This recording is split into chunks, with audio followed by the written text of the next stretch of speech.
Crecí como un musulmán muy devoto en Estados Unidos. El asunto es que cuando platicaba con un cristiano me daba cuenta de que no sabían por qué creían lo que creían. Los cristianos a mi alrededor no me compartían el evangelio y nunca supe por qué. O no creían que el evangelio fuera verdad, o si lo creían, no les importaba que me fuera al infierno. Es una pena que haya gente que no conoce a Jesús. Es aún peor que a veces Jesús y el cristianismo son distorsionados. ¿Quién te dijo que no puedes cumplir tus sueños? Creo que alrededor del mundo conocen la frase el sueño americano. Tu destino te llama. Es tiempo de vivir en grande. Estamos exportando lo peor que el cristianismo puede ofrecer. Los declaro libres de la deuda, dijo Dios. Así que muchos endurecen su corazón contra Jesús y un cristianismo que no es la verdadera versión. Es tan fácil ser curado como lo es ser perdonado. Vivo en Texas. Nos llaman la hebilla en el cinturón de la Biblia. Por aquí, todos creen ser cristianos, simplemente por vivir en una zona conservadora del país. Puedes crecer en la iglesia, escuchar un evangelio de libertad y aún así desplomarte intentando mantener la imagen de que eres bueno. Me alimentaba de Jesús los domingos y el miércoles en el grupo de jóvenes, pero el resto de la semana buscaba cosas mundanas que me hicieran feliz. No había nada que me gustara de Dios. Cada vez hay más gente que creció en iglesias que no tomaban en serio el evangelio o lo daban por sentado. ¡Wow! ¿Jesús murió por mis pecados? Eso me conviene. No iré al infierno, pero haré lo que quiera. Y sorpresa, no saben lo que creen o por qué lo creen. Asumimos que la gente entiende el evangelio. Creo que Christian Smith dijo que lo que hoy vemos en la iglesia estadounidense es el auge del deísmo terapéutico moralista. ¿Cómo hacer gente moral? Parecía el chico perfecto, pero estaba muerto. Un lugar para ir a sentirse mejor con ellos mismos. Te pido que te sientas bien contigo mismo. Como resultado, estamos viendo una iglesia que se aleja cada vez más de Cristo. Si intentamos seguir el evangelio pensando que se trata de nosotros, no entendimos lo que dijo Jesús. Haber sido criados como cristianos no nos convierte en cristianos. Necesitamos un renacimiento sobrenatural. Pasé de alguien que odiaba a Jesús a alguien que lo amaba y pasaba todo el tiempo en la iglesia. ¿Por qué? Cuando te encuentras con Él, cambias. No hay nada que yo haya podido hacer. Él me dio un nuevo corazón. Y cuando el corazón cambia, todo cambia. Si esto es cierto, si esta historia es tan cautivante, solo sabía que había omitido algo gravemente. Abrí la Biblia y nada volvió a ser igual.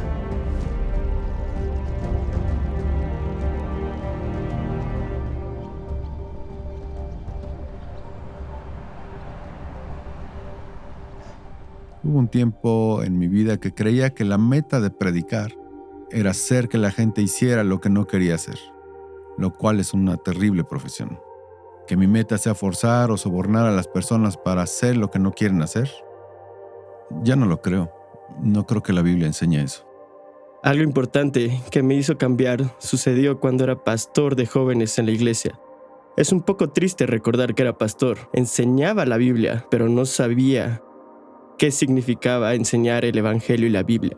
Porque no les decía a las personas las buenas noticias de Jesús. Les decía que fueran cristianos apasionados, celosos, comprometidos, radicales. Yo era apasionado.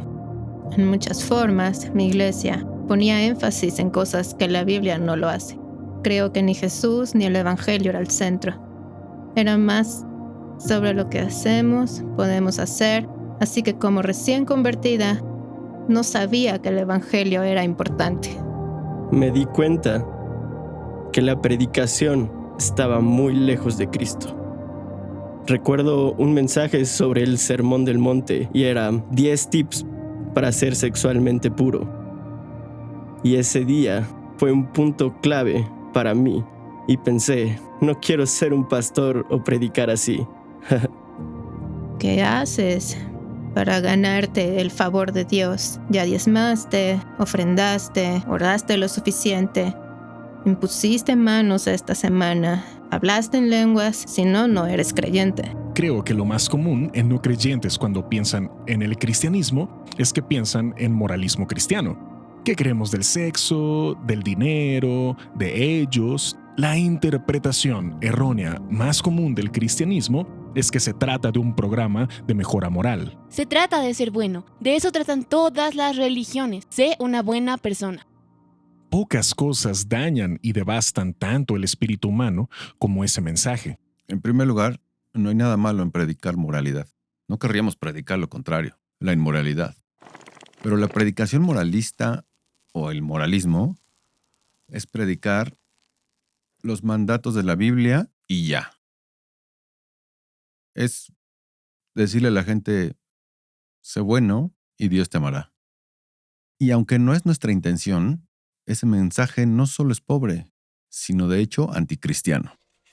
Lo que escuchaba del Sermón del Monte de Jesús era cómo no ser sexualmente inmoral. Pero meditaba y el punto principal del pasaje es decirnos, no eres sexualmente moral.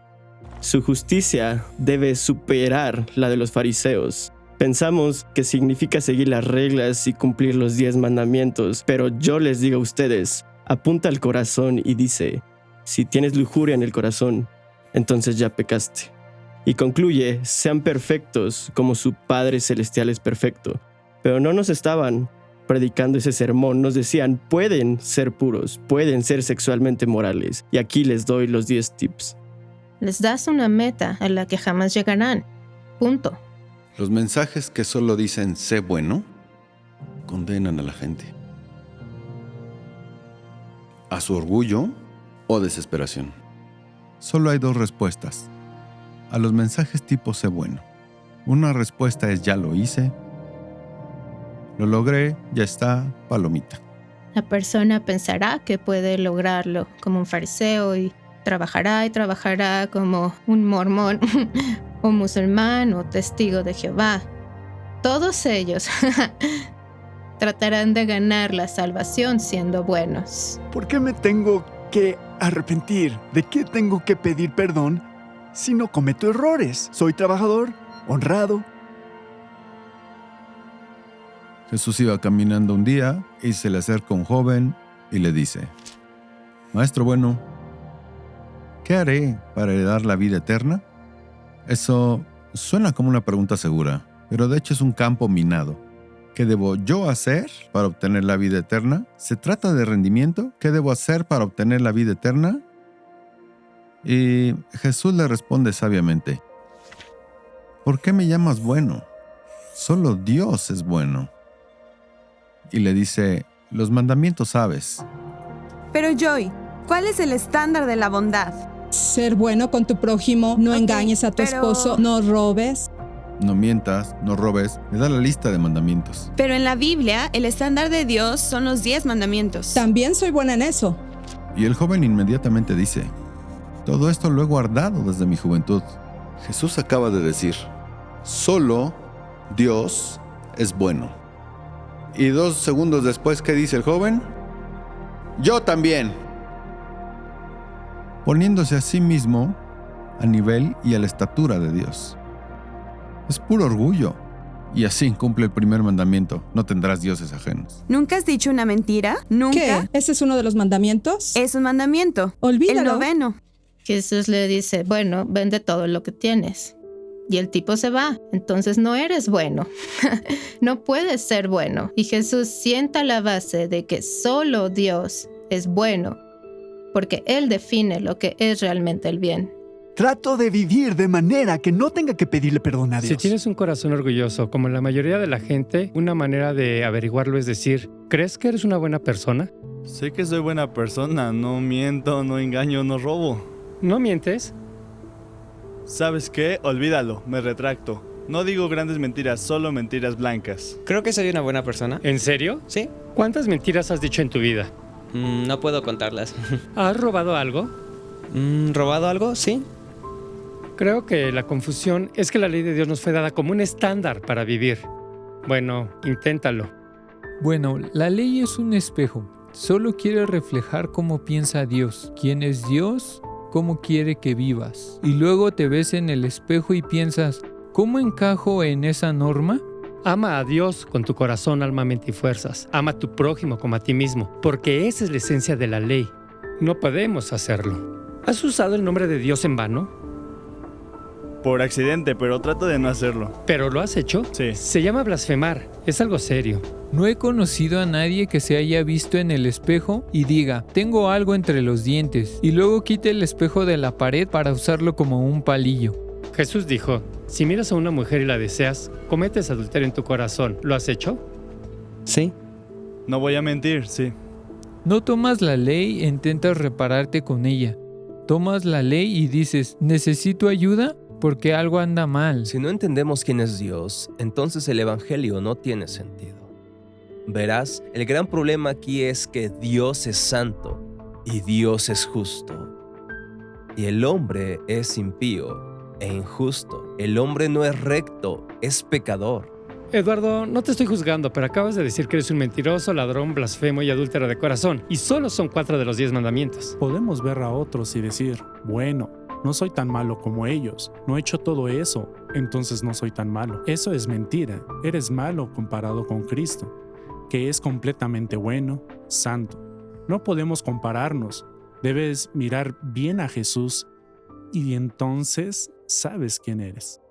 El problema del pecado es que va más allá de mis acciones. Tiene que ver con quién soy como persona. Tengo una naturaleza pecadora. Es mi esencia.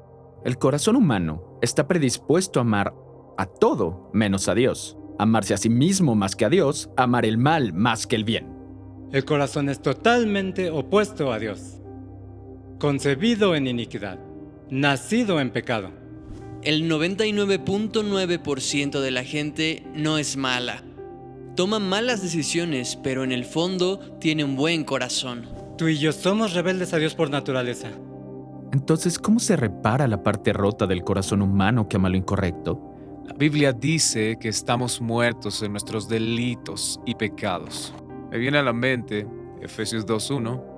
Estar muerto en pecado significa que estamos físicamente vivos, pero que moralmente somos incapaces de responder a Dios. ¿Qué puede hacer un muerto? Y el Evangelio no solo trata con mis acciones y conducta, trata con quién soy, al prometerme cambiarme desde la raíz. Por eso, Dios debe resucitarnos. Si Dios te juzga por los 10 mandamientos en el día del juicio, serás inocente o culpable. Según esas normas, seré culpable. ¿Cielo o infierno?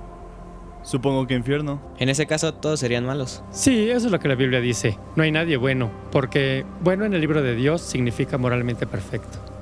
Si lo único que le decimos a la gente es sean buenos, la otra respuesta humana es espera. ¿Qué es ser bueno? ¿Significa ser tan santo como Dios? ¿No mentir nunca? ¿No ser egoísta? ¿Nunca hacer nada contrario a la ley de Dios? Cielos. Ahora estoy desesperado. Lo que haces es revelar en el corazón de la gente sus defectos y fallas. Así que lo dejas en sus manos, dependiendo de su esfuerzo, les pones un peso que no pueden soportar. Sentía que tenía que ser extremadamente cuidadosa todo el tiempo, porque en cualquier momento podría ir al infierno por no hacer lo suficiente. Y así ves a un montón de gente que creció en iglesias donde el evangelio realmente no se complementó y muchos se vuelven ateos, porque dicen, nunca puedo hacer lo suficiente para satisfacer a Dios, entonces, ¿por qué confiar y creer en Él? Sigo siendo la misma persona, malvada, pecadora. ¿Y qué si fallé sexualmente? Si soy un hombre sentado en la iglesia en ese momento, me voy sin esperanzas. Acaban de darme 10 maneras de esforzarme más. Estamos condenando a la gente con esas dos posibilidades gemelas, orgullo por un lado o desesperación por el otro. Y es por eso que el Evangelio es tan importante, porque el Evangelio aparece en medio de esas dos opciones.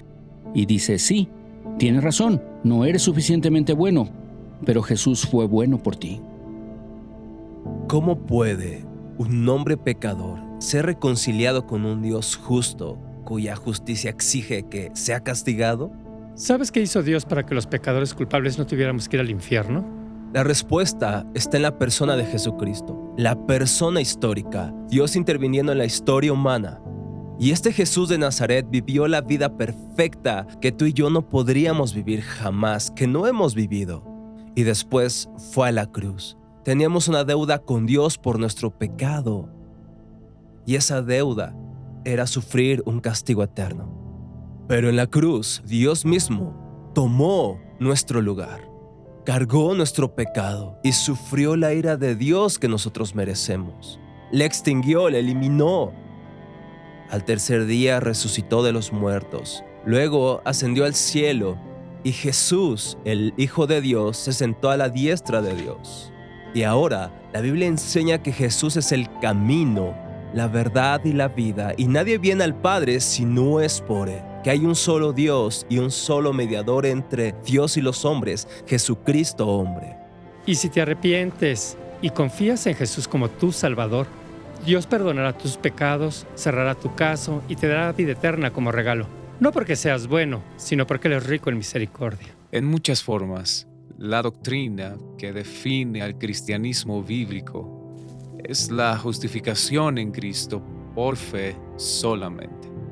La justificación es Dios declarándonos justos aunque somos culpables de pecado. Lo vemos en Efesios 2, 8, 9.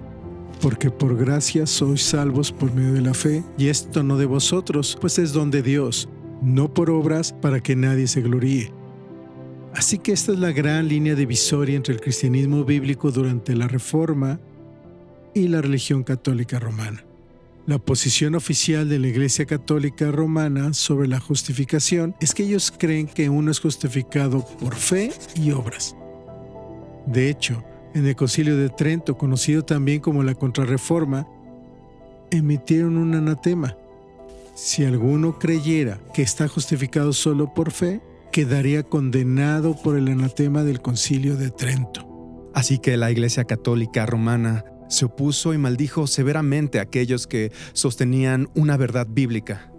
Muchas veces se le llama la religión más, porque el catolicismo enseña que eres salvo por fe más obras, por gracia más mérito propio, por Cristo más otros mediadores, según las Escrituras más la tradición, y para la gloria de Dios así como la de María y otros santos. Cuando miras el plan de salvación de los católicos, es una salvación de obras y sacramentos. En el plan de salvación de los católicos romanos, el bautismo limpia al niño del pecado original. Y ese es el sacramento de la regeneración y también de la justificación. Los inicia en ese plan, en ese camino. Sin embargo, a lo largo del camino pueden cometer pecados veniales que los sumergen otra vez en el fondo. Y Dios no quiera que cometan un pecado mortal que los separa completamente del plan de salvación. Entonces debe recibir los sacramentos. Debe confesar sus pecados a un cura, que es el sacramento de la penitencia. Y luego debe ser rejustificado haciendo buenas obras. Penitencia. Y una vez que es rejustificado, debe mantener su salvación mediante los sacramentos. Y así, al final, si hay suficiente gente rezando por él y si pasan el tiempo suficiente en el purgatorio, quizás podrían ir al cielo. Como llegan al cielo depende de lo que hagan y no lo que Cristo hizo. Pero la Biblia enseña, ahora pues ninguna condenación hay para los que están en Cristo Jesús, que cuando pones tu fe en Cristo, la obra ya está hecha. Él te salva totalmente, completamente, perfectamente, y aunque sí, pecamos y podemos arrepentirnos, el sacrificio de Cristo ya ha pagado esos pecados. Así que hay seguridad de que Él ya nos salvó, nos arrancó del mundo y estamos en la palma de su mano y nadie puede quitarnos de su mano. Y por eso los reformadores proclamaron las 5 solas, que somos salvos solo por gracia, solo por fe, solo en Cristo, según la sola Escritura, para la gloria de Dios solamente. Ese mensaje siempre ha encontrado oposición. Y el Concilio de Jerusalén, que leemos en Hechos, trató este mismo tema. Los rabinos y los judaizantes le decían a los cristianos que Dios los iba a aceptar por su gracia mediante la fe y el mantenimiento de las leyes ceremoniales. Circuncidarse, lavarse las manos, seguir las leyes alimenticias, y toda la iglesia aceptó, sintetizando las afirmaciones del apóstol Pedro, que esa no era la buena noticia, ese no es el Evangelio.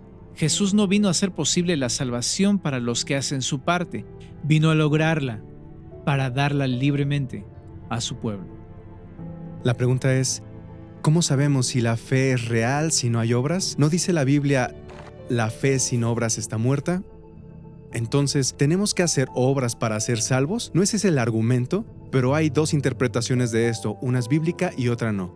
La visión católico-romana de la salvación y cualquier otro sistema basado en obras pone las obras en la raíz y dice que las obras más fe en Jesús es lo que da salvación.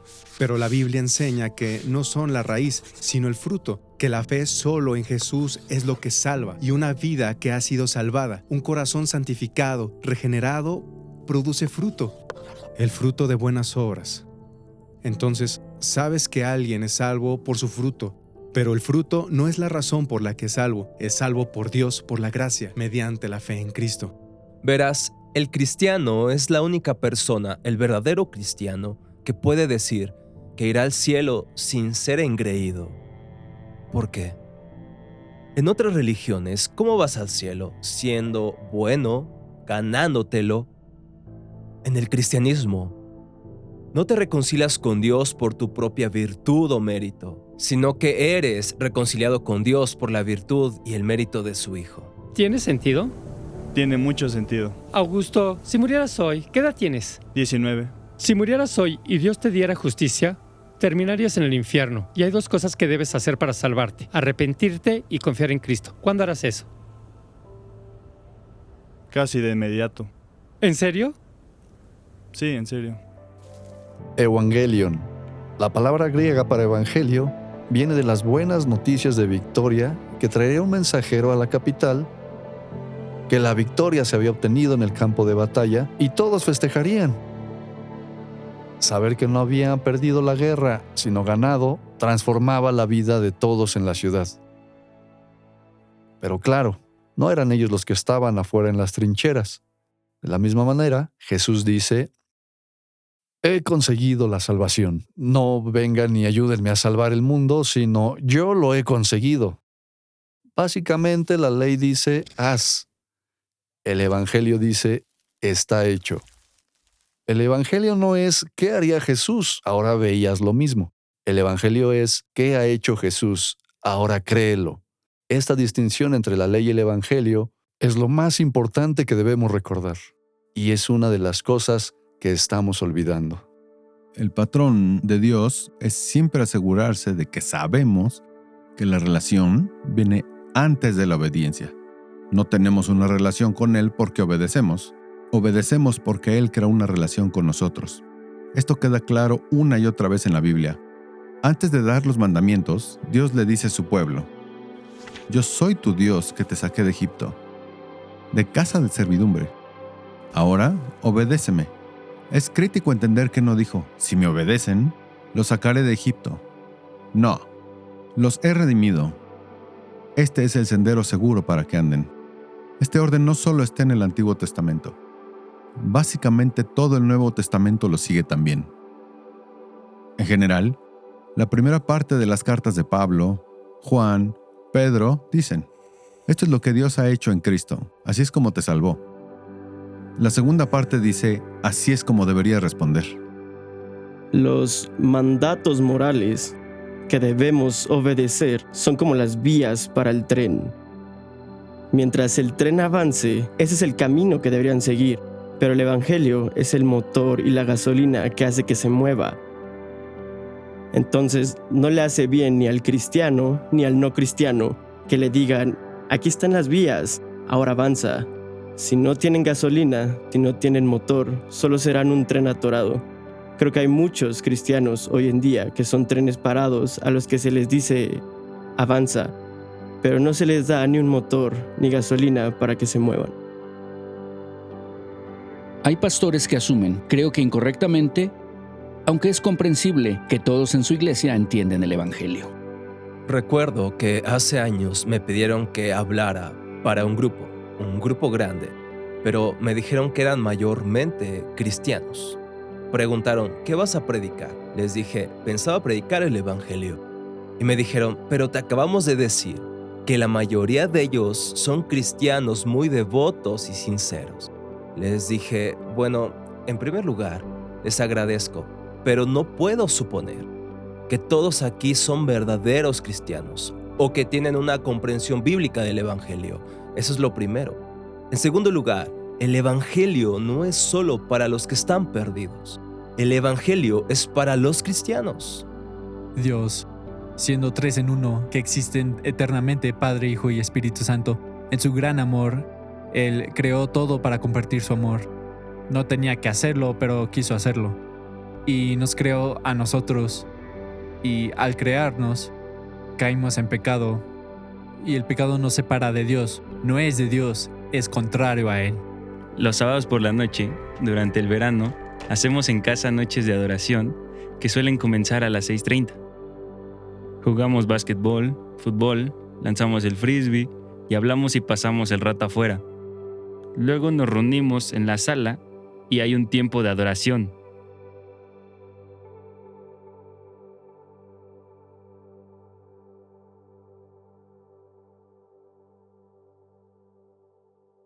En nuestra comunidad hemos hecho el hábito de reunirnos semanalmente y presentar el Evangelio al menos una vez. Y Jesús, siendo verdaderamente hombre y verdaderamente Dios, caminó esta tierra y vivió una vida sin pecado, sin mancha. Y vivió la vida que todos estábamos llamados a vivir, que deberíamos vivir. Y en nuestro lugar murió la muerte que merecemos. 3 días más tarde resucitó después de la muerte en la cruz. Y una de las cosas que subrayamos es que aún los creyentes lo necesitamos. Aún la gente que lo escucha 100 veces al mes lo necesita. Y tenemos esperanza porque cualquier juicio por ese pecado ha sido tratado por Dios. El Evangelio no es algo de lo que te gradúas, no es algo que puedes dejar atrás. El Evangelio es central. Somos propensos a olvidar el Evangelio. Somos propensos a olvidar quién es Él, lo que no somos, qué hizo Él por nosotros. Predicar el Evangelio todo el tiempo, cada semana, significa que de Génesis a Apocalipsis te das cuenta de que la Biblia entera es una historia del despliegue del amor, la gracia salvadora y la misericordia de Dios hacia los pecadores en Cristo Jesús. En Mateo 5, Jesús dijo que toda la Biblia es sobre Él. Y Lucas registra para nosotros que Jesús les enseñó todas las cosas que tenían que ver con Él, de las leyes, los profetas y las Escrituras, que eran 3 secciones que describían toda la Biblia hebrea del Antiguo Testamento. Así que o él era un megalómano, o es quien dijo ser, y toda la Biblia es sobre Jesús. Bueno, no sé ustedes, pero si yo sigo a Jesús, quiero entender su comprensión del Antiguo Testamento. Por eso, si explicamos un texto aislado de él, negamos lo que él mismo dijo acerca del tema en cuestión. Dijo que se trata de él. Si predicas sobre Daniel y dices, te reto a ser como Daniel, no se trata de Jesús. Si estás predicando Apocalipsis y es sobre Israel y Rusia, entonces no se trata de Jesús. Aunque Jesús no es el contenido de toda la Biblia, Él es el centro de todo. En otras palabras, no todas las historias, no cada cosa es sobre Jesús o puede ser una analogía de Él. Y aún así, todo apunta hacia Él y su obra. Él es la cima. El mensaje de la Biblia es que Dios salvará a su pueblo.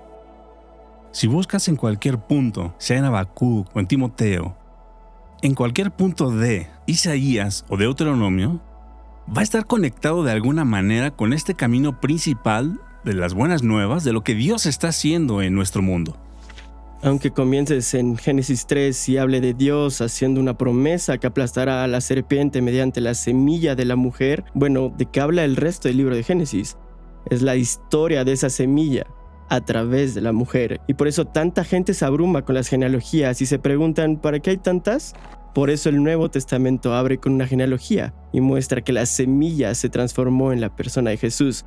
Y si no puedes ver la cruz en la historia de José cuando dice, vosotros pensaste mal contra mí, mas Dios lo encaminó a bien, es la cruz en una metáfora. Entonces te estás perdiendo toda la unidad de la Biblia. Y creo que eso es lo que estamos negando. es uno de nuestros problemas. Olvidamos que la Biblia fue escrita por un autor y ese autor tiene una historia unificada que él está contando. Aunque hay distintos autores, todos son inspirados por el Espíritu Santo.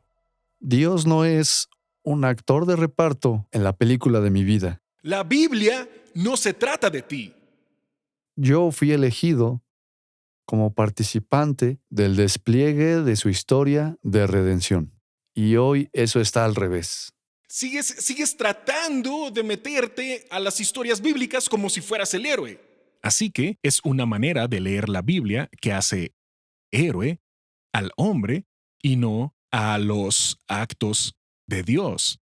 Si confundes eso, estás leyendo la Biblia de forma completamente equivocada, porque la Biblia quiere que alejes los ojos de ti y los pongas en un Dios que es capaz. Tú no eres capaz, Dios es capaz. Creo que David y Goliat es la historia perfecta para esto. Cada vez que la escuchamos, se nos dice que somos David. Para que David se convirtiera en David necesitaba a Saúl.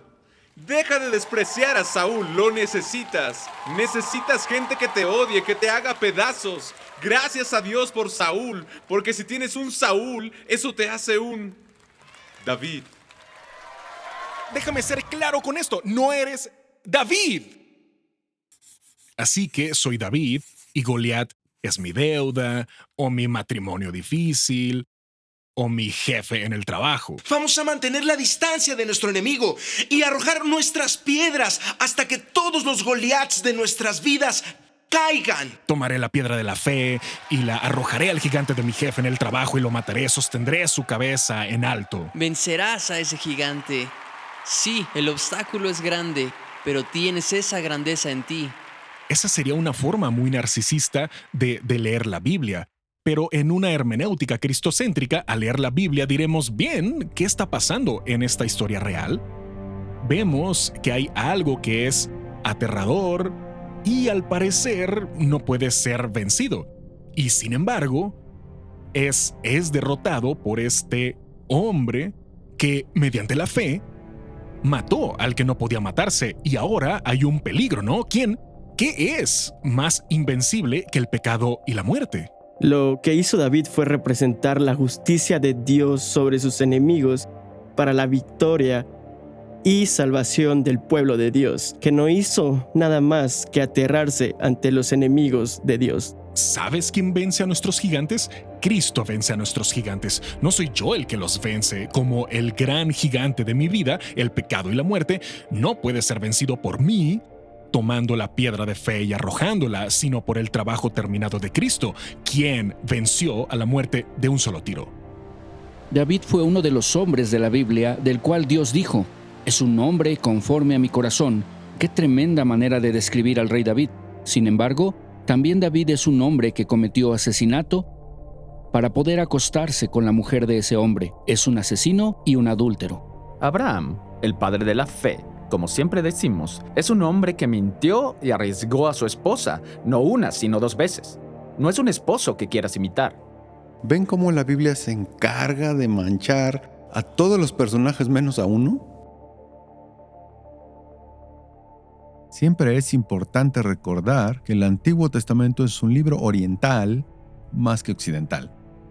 No es lineal, no va A, B, C, D, sino que lo que Cristo es, lo que debe hacer, es definido por lo que no es en el Antiguo Testamento. Tomemos la figura de Sansón en la Biblia. Hay un hombre con gran fuerza e inteligencia. Y cuando tenía el pelo largo, era fuerte. Cuando el pelo corto, era débil. ¿Cuál es el mensaje? Obvio, debemos tener el pelo largo para ser fuertes. No, ese no es el mensaje.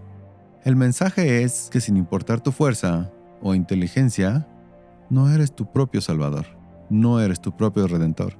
Si vas a depender de tu propia fuerza y sabiduría, no llegarás a ningún lado. La forma en que un pensador de Oriente representa la verdad no es decir que una idea lleva a otra y esta otra, sino que habla alrededor de la verdad para que llegues a ella. Se entregó la ley al pueblo de Dios, pero no la cumplió. Se proveyeron sacrificios, pero los sacerdotes se volvieron malévolos y no servían. Luego los jueces dijeron, hagan lo que crean correcto. Tampoco funcionó. Bueno, elijan un rey, el más alto, fuerte, apuesto. El rey se volvió egoísta. Bien, le daremos profetas a los reyes y los reyes sabrán qué hacer. Suena bien, pero la gente mató a los profetas.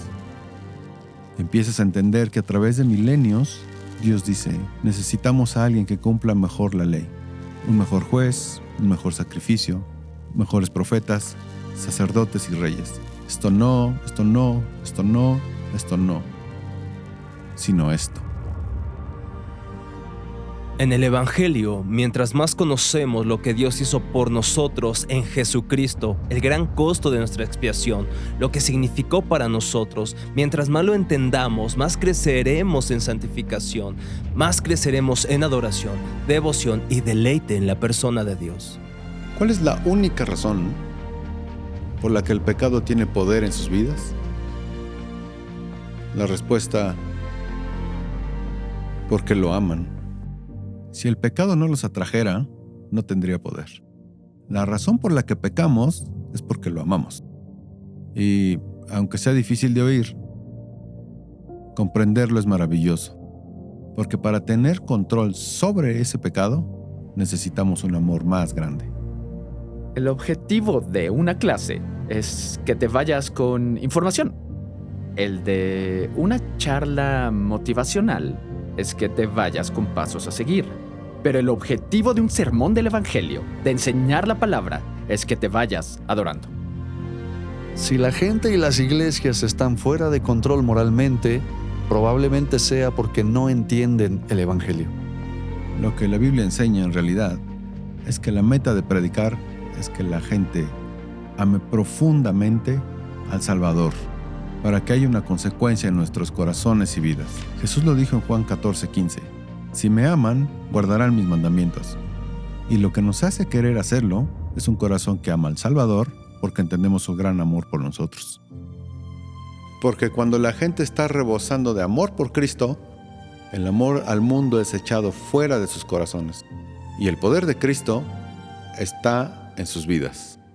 Así que mientras pequemos, a menos que tengamos una doctrina de perfección sin pecado y que ya no pequemos, que creo que eso ya es considerado una herejía desde hace tiempo, si eres pecador, necesitas el Evangelio. Si pecaste ayer, necesitas el Evangelio hoy. Porque el Evangelio produce fe, y la fe produce amor, y el amor produce el fruto de las buenas obras. Creo que el Evangelio debería predicarse en cada sermón. Si tengo a alguien aquí que ha intentado que venga por 3 años, es mi vecino, y el predicador de hoy me habla del gozo de la maternidad, bueno, estoy a favor de la maternidad, pero si es todo lo que escucha mi invitado, es una pena. Si tu sermón puede predicarse en una sinagoga judía, no es un sermón cristiano. Mayormente, en mi vida, cuando tengo la oportunidad de predicar, ante todo será del Evangelio, para construir a partir de ese mensaje central. Porque si alguien no tiene una visión correcta del Evangelio, no tiene una visión correcta sobre nada. Entonces, una forma de leer la Biblia en la que siempre soy el héroe, nunca soy el fariseo, el israelita asustado, el que adora un becerro de oro solo unas semanas después de haber pasado por el Mar Rojo, es una mala lectura de la Escritura que hace al hombre el héroe y no a Dios. Esto no es sano y lleva al hombre a querer manipular y controlar a Dios como el genio de una lámpara. Debemos revisar nuestro corazón. Muchas veces nos encontramos sentados en la banca o incluso yendo a la iglesia para que Jesús nos dé algo, pero no para recibir a Jesús mismo. Es una pena que haya gente que no conoce a Jesús. Es aún peor que a veces Jesús y el cristianismo son distorsionados. ¿Quién te dijo que no puedes cumplir tus sueños? No entendía nada del Evangelio. Nunca lo había escuchado realmente. ¿Sabes? Dios te quiere sano. Trabajaba para mi tío Benny Hinn, que es un sanador famoso. Lo que sabía era que él había muerto y resucitado para darnos una vida próspera. Pero lo que pasaba por mi mente en ese tiempo era que esto era real. Los curanderos y charlatanes han hecho este truco por décadas. La gente cree, básicamente, que la religión existe para alimentar nuestro ego, hacernos felices, más exitosos hacer que la vida vaya bien. Al ir creciendo empecé a cuestionar a Dios y cómo podía mandar gente al infierno. Las escrituras dicen que cometemos el error de pensar que Dios es como nosotros. Y que crees un Dios que solo quiere darte los deseos de tu corazón. ¡Dinero! ¡Ven a mí! Tu destino te llama. Es tiempo de vivir en grande. Nos quedábamos en hoteles que costaban a veces $20,000 la noche. Nadie quiere morir, nadie quiere enfermarse y nadie quiere ser pobre. Todas las cosas que dice Jesús que debemos dejar para seguirlo, ellos las toman y las hacen la atracción del Evangelio. Estamos exportando lo peor que el cristianismo puede ofrecer. Soy fuerte, tengo salud, soy bendecido, estoy favorecido, soy un vencedor, no una víctima. Viviré una vida larga, productiva, llena de fe. En términos de cristianismo bíblico, el cristianismo se trata de morir. ¿Cómo voy a seguir viviendo mi vida como si eso no fuera cierto? Abandoné mi versión del sueño americano y dije, haré lo que pueda para llevar el Evangelio a las naciones.